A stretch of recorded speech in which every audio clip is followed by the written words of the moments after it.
Well, hello, America.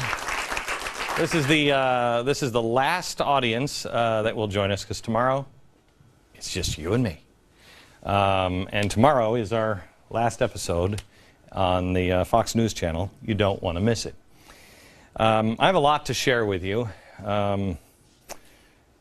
Tonight it's big picture. When you're down to the last 2 episodes of something that you've worked in for 5 years, and you try to think, what is it I want to leave you with? What is the most important? I haven't been good at narrowing things down. Today, I thought I wanted to spend some time with you on 2 things, the most important things. What's coming our way, one last stab at it, and who do you trust? The media. Tonight I want to talk to you about those things. But I have to start over here with Israel, because you are being lied to. Absolutely, positively, you're being lied to. And you need to know what the truth is. Some analysts got together in Washington, D.C., and now they have come out with this. The 3 things that Washington feels might be the most pressing threats to America. See if you heard these anywhere. Nuclear-armed Iran? No. No, they just want peace. What are you talking about? This is from CBN.com. That's all they want. Nuclear-armed Iran dominating its neighbors. What? By the way, Iran just carried out tests of a ballistic missile capable of delivering a nuclear payload. Just days earlier, Iran said that missiles are capable of striking Israel or the U.S. targets in the Gulf. Worried about this? No. 3 years ago, 4 years ago, that's what I sat down for an hour with Benjamin Netanyahu to talk about. I said, nobody's taking him seriously. Nobody is. What are we doing about it now? Well, Obama wrote a love letter to Ahmadinejad when he first got into office that sought to unfreeze U.S.-Iranian relations. Oh. The second thing that we're worried about is most pressing threat now in Washington. Egypt under control of the Muslim Brotherhood. What? No, the Muslim Brotherhood, they're great. This administration doesn't see the Muslim Brotherhood as even a religious organization, let alone a dangerous one. And 3, Al-Qaeda terrorists roaming free near Yemen's coast, where 40% of the world's oil supply passes through. I haven't heard that. Where'd you hear that? These are all crazy. An oil spike due to an unstable Middle East? What? Let me ask you, do we have a plan for oil flow interruption? What is our plan? What are we doing? The president did just agree to release 30 million barrels from our strategic oil reserve to help at the gas pump. But that's not just us. That's for the entire world. That's not your gas. That's for the rest of the world.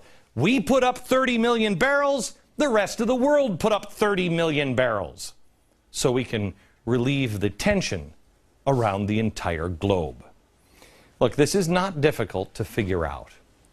There's a lot of people in the Middle East that hate the Western way of life. Heck, there's a lot of people here in America that hate the Western way of life. They think that it is evil. At least in the Middle East, the people who hate it here, they don't believe in evil. The only answer to millions in the Middle East is reestablishing a caliphate. That's not a blanket statement. That's not everybody. There are good people in Iran that don't want a caliphate.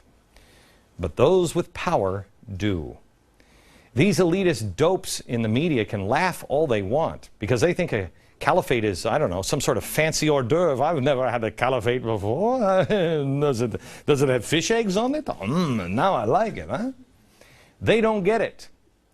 When they say, we're going to kill the little Satan and drive the little Satan into the sea and then go kill the great Satan, they mean it.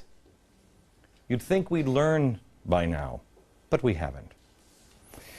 I've shown you several videos on this program. This one I showed you just, I think, a couple of weeks ago. 1953, a group rose to reestablish a caliphate. 6 days of decades of challenging tyranny. Notice these are all the guys that we've been in bed with. Pretty much all the guys we've been in bed with. You notice that the regime in Iran wasn't there. Then oppression. They've been challenging that. This is all promoting, I love this one, exposing colonialism, all us and the Jews. This is promoting an upcoming Caliphate conference. Caliphate is spelled two different ways. Caliphate, as we usually spell it here on this program, and also Khalifa, but they mean the same thing. This is their vision for change. There's Khalifa. That means Caliphate, a global Islamic Sharia law government. Now, this conference is in the UK. Hizb ut-Tahrir is organizing these conferences, like it said, in 44 countries around the globe. They had this in the UK. They had one, I think, in Australia. And the on-the-road Khalifa tour continues. They have just announced that the next one will be in the Netherlands this weekend, July 3rd. This is interesting. Does anybody know who Geert Wilders is? Anybody tell me who Geert Wilders is? Eric. He is a leading Dutch politician. I'm sorry, wait, we bring his mic up? Go ahead. He's a leading Dutch politician, takes a strong stand against radical Islam. Got it. This guy's been speaking out for a long time. Do you know what just happened to him this week? He was just cleared of hate speech charges in the Netherlands. He was just cleared, of hate speech charges. Right.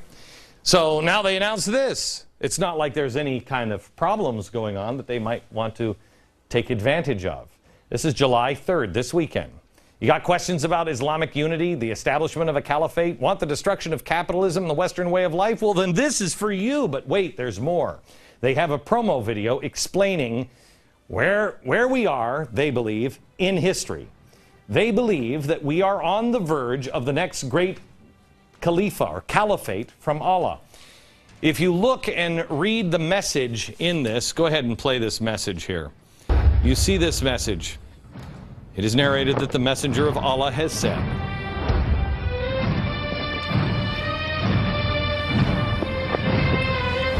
the prophet will be there. Then there will be a caliphate on the prophetic method. Then there will be biting rule for as long as Allah wills. Then there will be oppressive rule for as long as Allah wills. Then he'll remove it when he wills. This is the time they believe there is, because then there will be a caliphate on the prophetic method. They believe that they are at that time that Allah promised through the Prophet Muhammad. They believe that, and they are rallying the troops right now.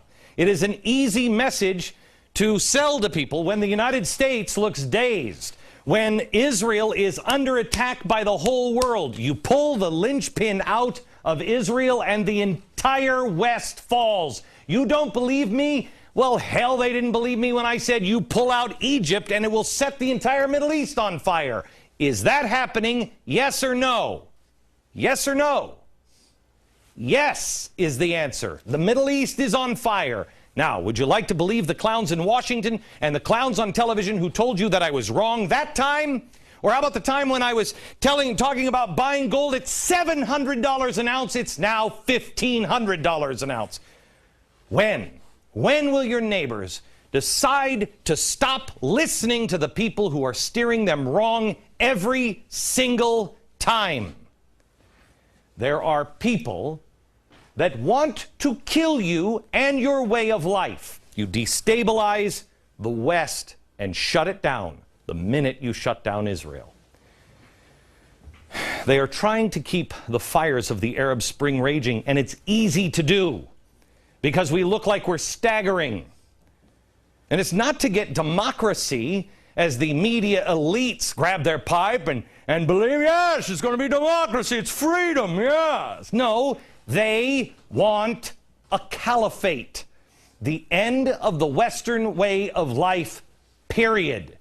Not even a loving letter written by Obama's auto pen will change their minds. Not even a tersely written resolution from the UN. A caliphate a government established by Islam that represents political unity of the Muslim nations around the globe. Washington doesn't care to understand what is coming. If you look, what worries Washington? What worries them?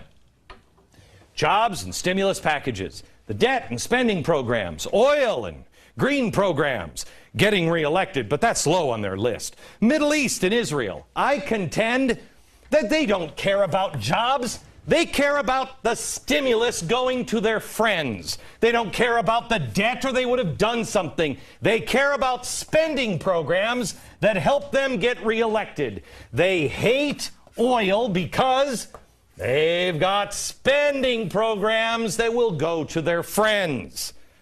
Middle East? The Middle East is destabilizing the entire world.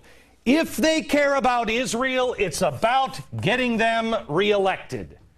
Period. That's what really worries Washington, getting reelected. So when are we going to stop listening to these clowns? When are we going to stop listening to them?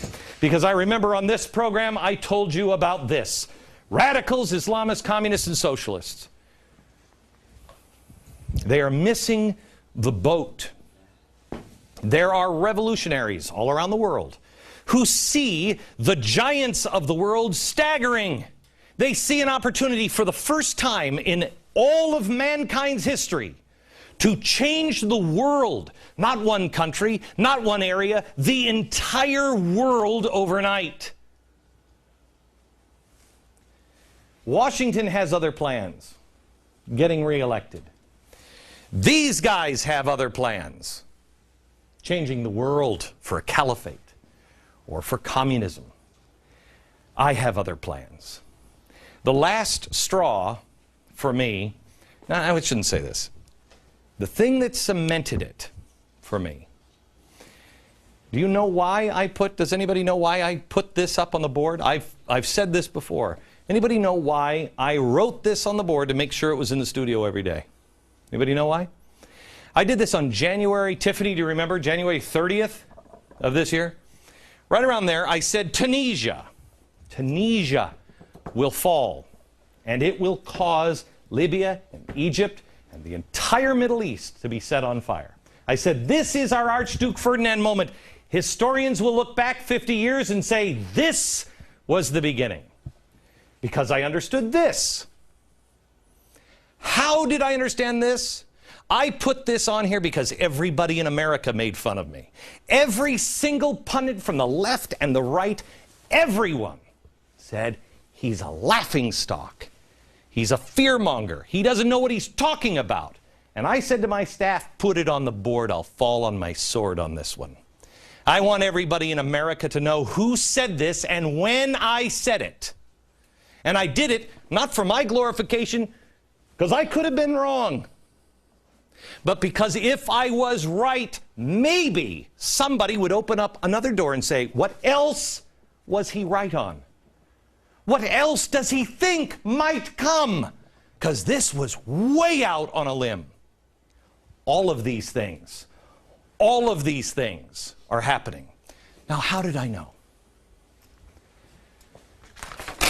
Because behind this whole section of this set, which we're going to be, this is the last day we use it. The whole section of this set is actually called the timeline.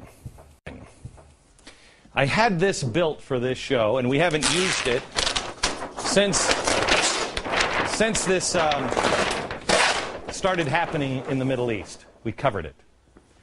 But I had this made for history, because history plays such a huge role in my life, it should in your life, in being able to figure out what's happening. I'm not a news guy.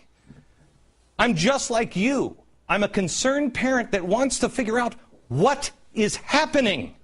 What happened to our country? How did we get here? Where are we headed?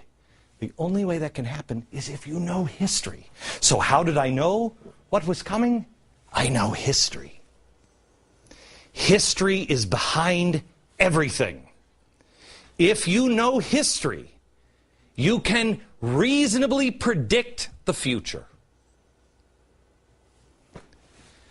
By the way, tomorrow is my last program on Fox, and I beg you to stay in touch with me, because I am not doing a show like this anymore. I told you the first day on the air here this year, I'm done. I'm done. I'm tired of talking about the problems every night. So I'm going to find the people who watched the show and saw that and went, holy cow, wait a minute. So then what does that mean? What do we do? Go to glennbeck.com. Everything is there. Read it. It's important that you do it today, please. Now, this timeline I've been using, it is all of the stuff that has been happening over history. That's what it was. And we would go back to this to try to understand it. This is the reason why you can see ahead of the curve if you know history. History has all of the answers. Our problems have been so zoomed in. Anybody here watch the first show that I did here on Fox? Anybody see the first one? No? The first show that I did on Fox, I said, it was at the bottom of the hour. Tiffany, do you remember what it was? Tiffany, our executive producer. Remind us. She doesn't even pay attention. She's watching like the Flintstones or something right now. The first show I did at the bottom of the hour, I said the problem with the media is that they don't understand that the news is just one piece of the puzzle. They look at it separately, and they're so zoomed in on it. They look at it so closely and go, this is it, look at this shiny object, and then they throw it away, and then they say, look at this shiny object, and they throw that one away. Instead, they should put that down on the table and say, wait a minute. But if you look, this piece over here, and this piece from last week, and this one from the business section, and this one from the entertainment section, all fit. Look at what the puzzle is telling you. Here's what the puzzle is telling me. There is a force greater than the Axis power of World War II forming right now in Asia, in the Middle East, in Europe, and yes, here. That's crazy talk. Doesn't happen that way. Let me show you World War II, Asia, the Japanese. Well, the Japanese had nothing to do with the Germans. Exactly. And yet they fought together. For what purpose? To destroy the Western way of life. Mussolini hated Hitler, yet they fought together. The Middle East. This is the ambassador, I believe, to what was then called Persia, now called Iran. Is it Farsi? Farsi. The word Iran means Aryan. The Persia was changed to Iran after this meeting. In Europe, it was all Sieg Heil. Now, this might look familiar if you pay attention to what's happening today. Let me show you. That's not Germany. That's the Middle East. It's happening. Even though most likely you weren't taught this in school, back in the 1930s, it was happening here in America. They were sending kids off to Hitler camps in New Jersey. This is a Hitler camp in New Jersey. But wait, there's more. I'm going to show you this picture. Look for the clues on where this picture was taken. You'd think that this is Germany. Oh, wait a minute, American flag. Wait a minute, a New York police officer. Wait a minute, an advertisement up here. It looks like it's a meat product of some sort. It's an advertising. Where is it? Yes, bring the picture back. It is in America. It is in New York City. And the advertisement tells you that it's at Madison Square Garden. Yes, a Nazi rally in Madison Square Garden with thousands of Americans. You can't see it probably on television, but these are all people all of them people with their arms in the Nazi salute. We have erased this from our history. We've erased it from our memory. But it happened.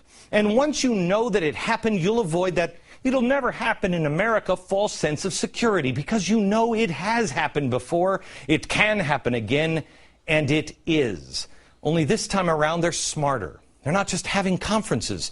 They're chipping away in our schools, in our churches, through overly pro-American sounding groups that are anything but. They're getting in bed with our politicians, helping them through bribery and everything else to go to sleep. They're on Facebook, Twitter.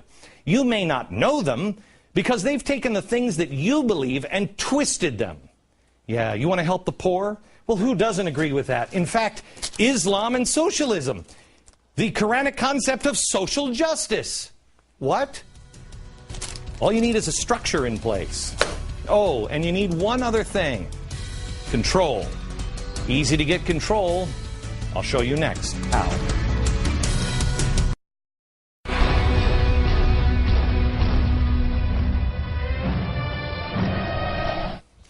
Oh, it is time for change. That is, again, from that promo for that Caliphate conference in the Netherlands. We've already had one in Illinois, the UK, Australia, and now one in the Netherlands. They are looking to bring everybody together, all the Islamic radicals of the world, and bring them together. Change.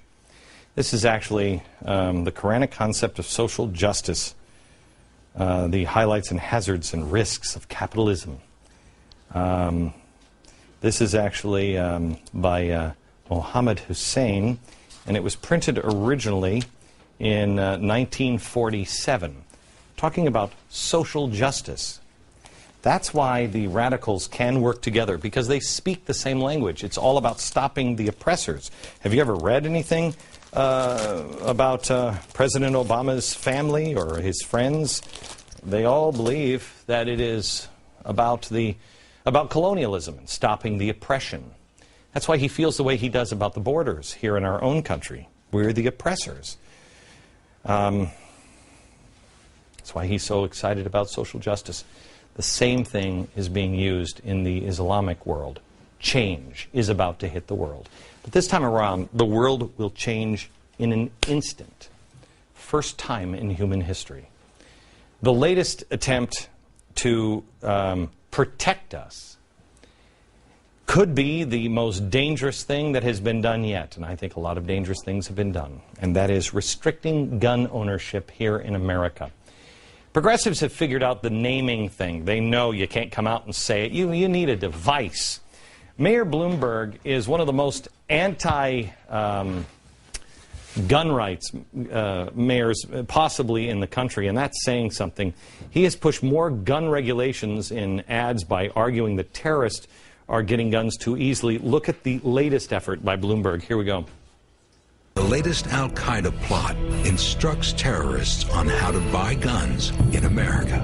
This is a golden opportunity. America is absolutely awash with easily obtainable firearms. You can go down to a gun show and come away with a fully automatic assault rifle without a background check. So what are you waiting for? Call your member of Congress. Tell them to close the loopholes that let terrorists and criminals buy guns. Anybody want to tell me what the Second Amendment is really all about? It's not about hunting and sports, is it? What is it all about? Anybody? Second Amendment? You guys are the quietest audience I think I have ever had. Yes, sir. Second Amendment. The right to keep and bear arms. Why? Why do you want it? To protect oneself and their family. Against who? The government. Sorry? You crazy Tea Partier. The government. Why would you say the government? Because that's what we need protection from. Right. Now, you seem like a lunatic if you say that in today's society, but you're absolutely right. And the founders knew it. And the reason why they knew it is because they were trying to get themselves away from an oppressive government. And they studied history. Behind everything is history. Now let's think about this in modern day scenario, because I hate this argument. Oh, you're going to go up against a tank? Yes, if I have to. It's better than a frying pan. But let's just say we agree, well, I don't want the terrorists to have any guns. Where do I sign up? And it gets passed into law. Let's think this through. Do you really think terrorists are going to say, oh, crap! Now where am I going to get my guns? I used to go over to New York and just grab a gun at the gun show and then fly back to Afghanistan and fight Americans there with an American gun that I got at a gun show. No. Darn you, Mr. Mayor Bloomberg. I'm not going to do that. Or is it more likely that terrorists will go to the gun show and kill you in the streets or your school or in Afghanistan? And if they can't get it there, they'll steal it. They'll buy it someplace else. They'll... This is me way out on a limb. Create fake documents? I really don't think terrorists and criminals give a flying crap about... Well, let me ask you this on terrorists. Did they care about the harsh restrictions on hijacking a plane? Tell Congress that we don't want any terrorists hijacking planes. There are restrictions against that one. So why is this so important now? Because who is going to protect you? This is the first step that anyone who wants real power, this is what they do. It's what globalists have been trying to do. This is what radicals and communists and socialists have been trying to do for a long time. Hitler, Mao, Stalin, all of them. What do?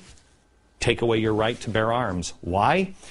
I've been reading an awful lot about what happened in Poland because I'm going over next week to Poland to do a special on... I'm doing a documentary called Finding Courage. And when I entered this idea, I wondered why more people didn't stand up. You know why? They didn't have a gun.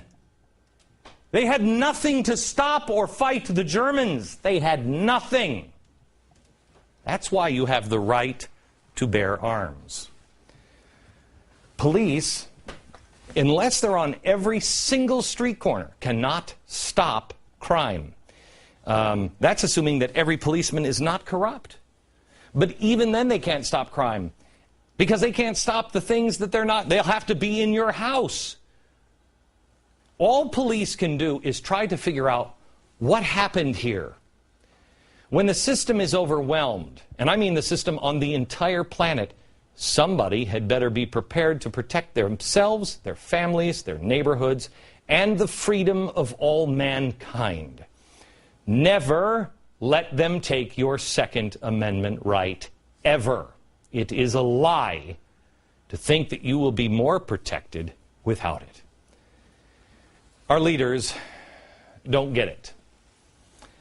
And that's why you're going to need all the help you can get. That's why you need to be prepared, not with weapons per se only. Sooner or later, you're going to need help. Now, I took off the board a few minutes ago what the latest thing they were calling me crazy for. But before that, can anybody remember what they were calling me crazy for? Before, it was the caliphate in the Middle East is going to cause instability in Europe. You remember what they said? I was fear-mongering on something. That's one of the other things I wanted to talk to you about quickly here before we move on. I wanted just one more chance to say, please listen to this message before we end this program tomorrow night. Back in a minute.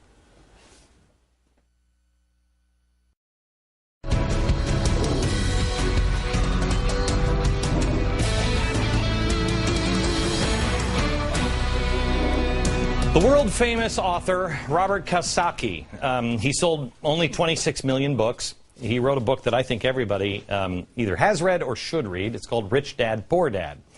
He recently did an interview and offered his advice. And I wanted to play this advice for you because I want to see if it sounds like anything that you're hearing come out of this administration. There's two possible extreme or financial concerns. We can either go into a depression or we go to hyperinflation. Now, that's not going to land him a guest shot on Oprah. And also the New York Times will call him a buzzkill. But he gets it. Here's a few other things from him. Economic collapse is not a matter of if, but when. He says he's preparing for this inevitable collapse and that We have food, we have water, we have guns. We have gold and silver. Gold and silver and cash. What a crazy man. He strongly suggests getting a gun because The police cannot prevent a crime. Only you can do that. They can only investigate it after you're dead.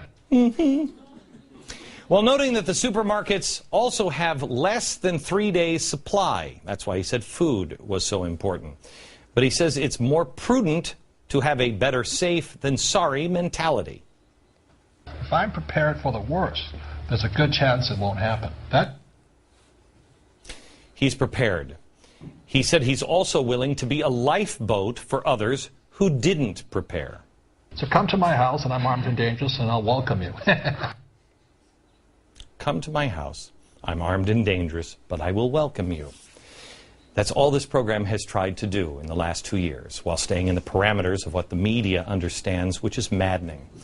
Try to get you to prepare for a whole new world, a better America in the future, but one that has trouble also on our near horizon. I truly believe with everything in me this audience is the key to America's survival. But you must heed the warnings.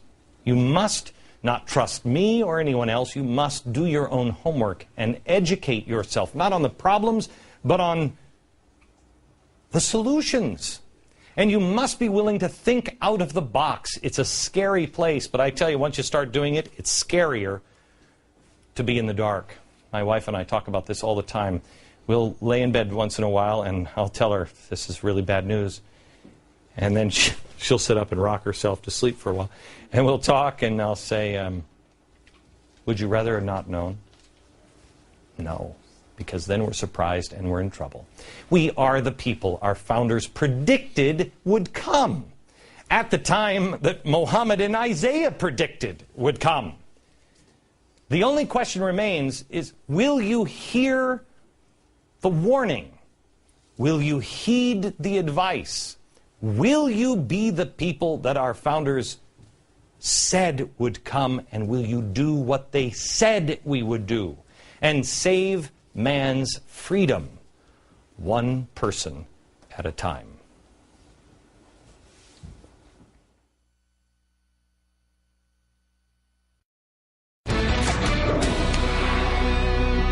Tomorrow is my last broadcast on the Fox News Channel, and I want to thank you sincerely for watching every night. Tomorrow is going to be a very different show. I invite you to tell a friend and make sure that you're here. Tonight, I wanted to cover these last three things. One, Israel is the key. You must stand by Israel and recognize what it means spiritually, politically, and to the West. Second, be prepared and aware. Make sure you know what's going on, but be prepared to be a lifeboat for others. And the last one is trust, but verify. Tonight I wanted to share some of the lessons that I have learned about the television and media while being a part of it. I've been inside the belly of this beast for 5 years now. Before here I was over at CNN.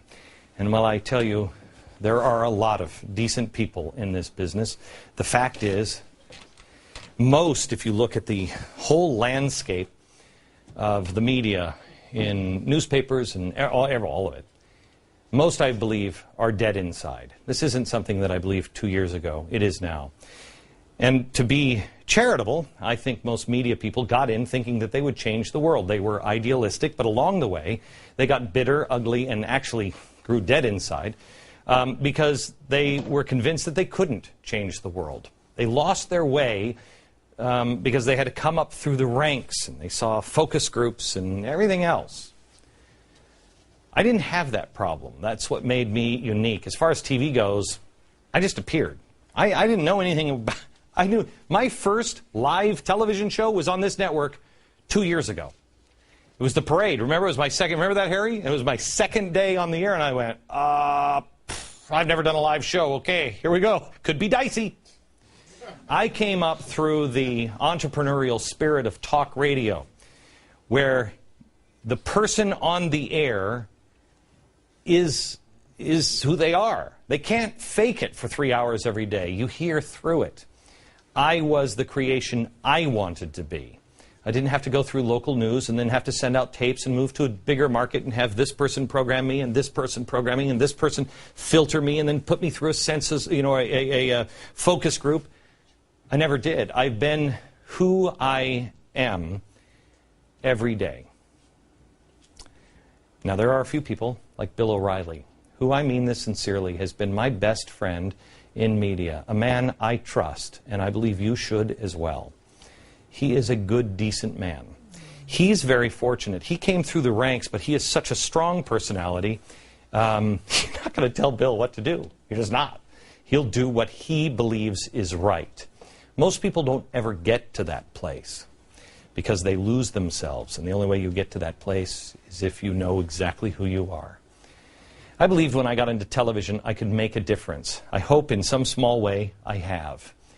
Coming from talk radio, it's easy to stay in touch with actual thinking and feeling Americans every day. But I never realized until I got here that this is a pattern in all media. I've seen it at NBC, I've seen it at ABC, I've seen it all over. There are common sense answers everywhere.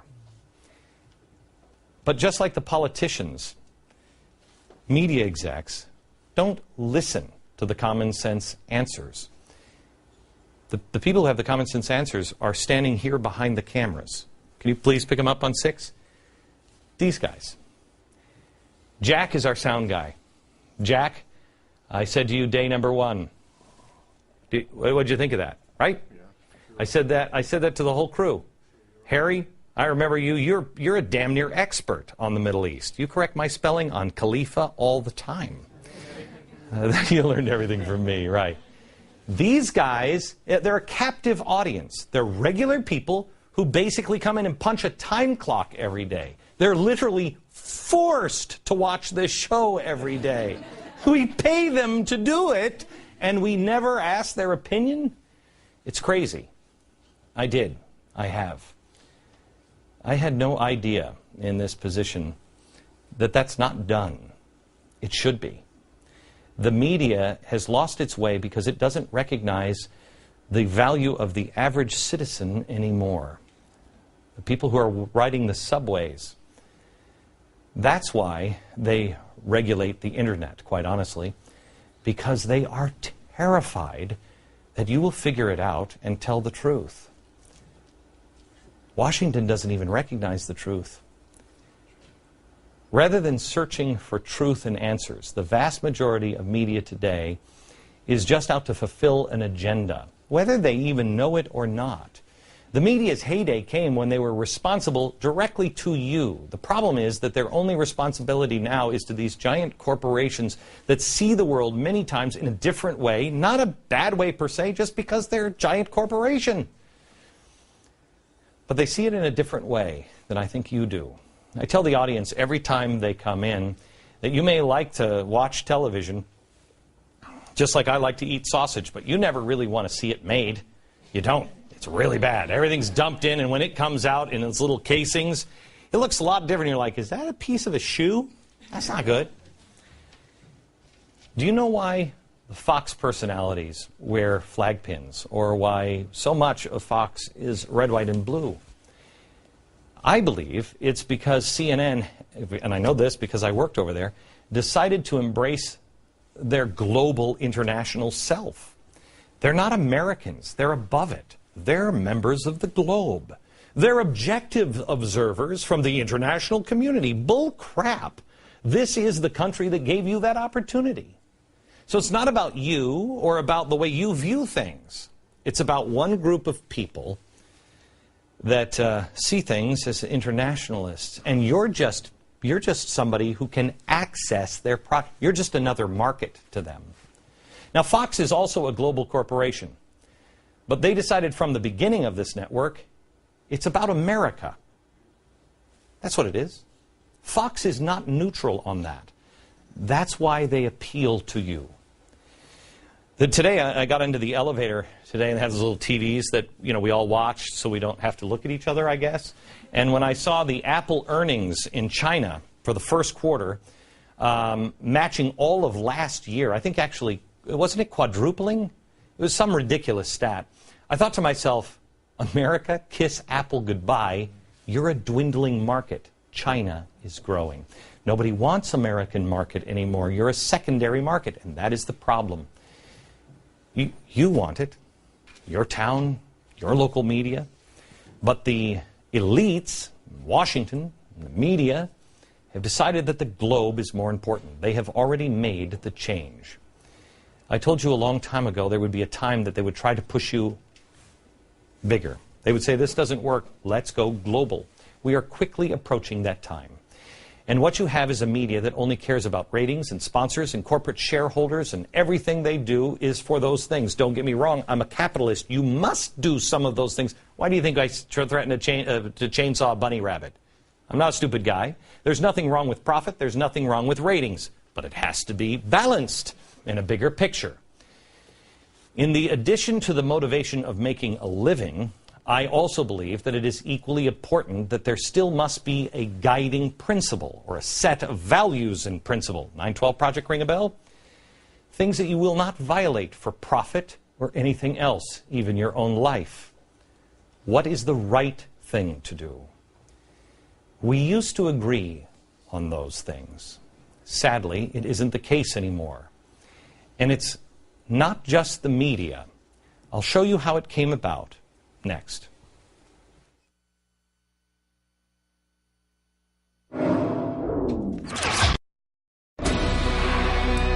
I am 1 hour and 10 minutes away from walking out this door here at Fox, and that being the end of this program.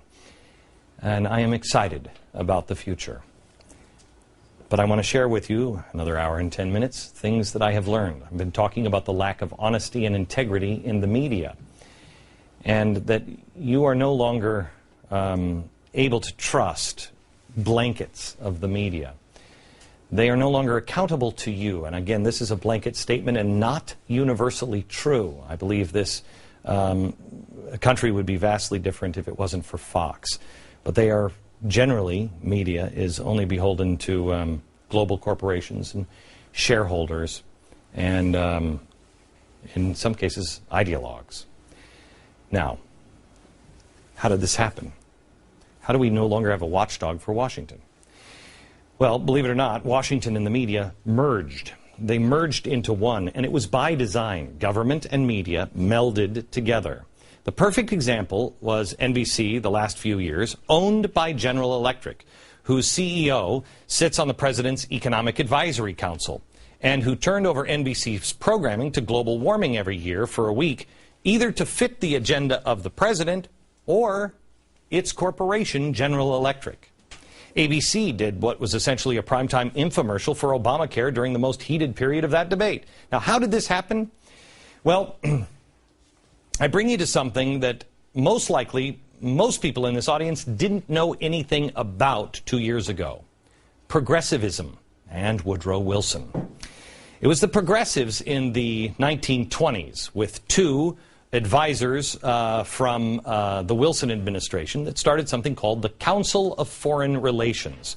People think this is a crazy star chamber, but it's not. It's Tom Brokaw, it's Katie Couric, it's the media people getting together with politicians to talk about policies. That's how it started. The progressives knew they needed somebody to educate the dumb public, and so they got the policymakers together with all the professors to come up with the policies and then bring in the media and educate them to help them educate you. One more thing. Does anybody have any idea when the correspondence dinner started? You know, where the president comes and all the correspondents, they laugh and yuck it up. Woodrow Wilson. That's the first correspondence dinner president. His people thought again, like the Council for Foreign Relations, if we can just have some camaraderie here, be together, show we're not the bad guys, we can work together. If we make them a part of the team, we'll be able to get things done. Somebody told me, Glenn, you just have to learn to play the game.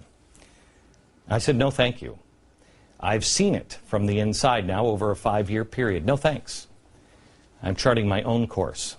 And I'll know in a year or not whether it was just a crazy idea, or if an individual with his own time, his own money, and his own talent can get together with like-minded people, chart their own course, and still be successful in America, or if the system is so corrupted that it is crushed by the elites and the special interest of the world. Let's pioneer something radically different. Go to glennbeck.com right now to find out how to be a part of it. We're going to reinvigorate the media, entrepreneurship, empower faith, our youth, students, high school and college age. We're going to teach history, and then we're going to make it together. Be a part of it. At a show tomorrow. You don't want to miss it. Second to the last time I get to say this to you. From New York. Good night, America.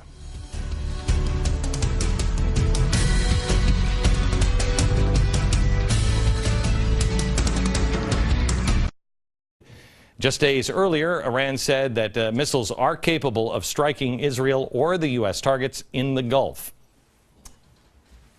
Worried about this? No. 3 years ago, 4 years ago, that's what I sat down for an hour with Benjamin Netanyahu to talk about. I said, nobody's taking him seriously. Nobody is. What are we doing about it now? Well, Obama wrote a love letter to Ahmadinejad when he first got into office that sought to unfreeze U.S.-Iranian relations. Oh, yeah. The second thing that we're worried about is most pressing threat now in Washington, Egypt under control of the Muslim Brotherhood. What? No, the Muslim Brotherhood, they're great. This administration doesn't see the Muslim Brotherhood as even a religious organization, let alone a dangerous one. And three, Al-Qaeda terrorists roaming free near Yemen's coast, where 40% of the world's oil supply passes through. I haven't heard that. Where'd you hear that? These are all crazy. An oil spike due to an unstable Middle East? What? Let me ask you, do we have a plan for oil flow interruption? What is our plan? What are we doing? The president did just agree to release 30 million barrels from our strategic oil reserve to help at the gas pump. But that's not just us. That's for the entire world. That's not your gas. That's for the rest of the world. We put up 30 million barrels. The rest of the world put up 30 million barrels. So we can relieve the tension around the entire globe. Look, this is not difficult. Well, hello, America. This is the last audience that will join us, because tomorrow it's just you and me. And tomorrow is our last episode on the Fox News Channel. You don't want to miss it. I have a lot to share with you. Tonight it's big picture. When you're down to the last 2 episodes of something that you've worked in for 5 years, and you try to think, what is it I want to leave you with? What is the most important? I haven't been good at narrowing things down. Today, I thought I wanted to spend some time with you on 2 things, the most important things. What's coming our way, one last stab at it, and who do you trust? The media. Tonight I want to talk to you about those things. But I have to start over here with Israel, because you are being lied to. Absolutely, positively, you're being lied to. And you need to know what the truth is. Some analysts got together in Washington, D.C., and now they have come out with this. The 3 things that Washington feels might be the most pressing threats to America. See if you heard these anywhere. Nuclear-armed Iran? No. No, they just want peace. What are you talking about? This is from CBN.com. That's all they want. Nuclear-armed Iran dominating its neighbors. What? By the way, Iran just carried out tests of a ballistic missile capable of delivering a nuclear payload to figure out. There's a lot of people in the Middle East that hate the Western way of life. Heck, there's a lot of people here in America that hate the Western way of life. They think that it is evil. At least in the Middle East, the people who hate it here, they don't believe in evil. The only answer to millions in the Middle East is reestablishing a caliphate. That's not a blanket statement. That's not everybody. There are good people in Iran that don't want a caliphate. But those with power do. These elitist dopes in the media can laugh all they want because they think a caliphate is, I don't know, some sort of fancy hors d'oeuvre. I've never had a caliphate before. Does it have fish eggs on it? Now I like it, huh? They don't get it. When they say, we're going to kill the little Satan,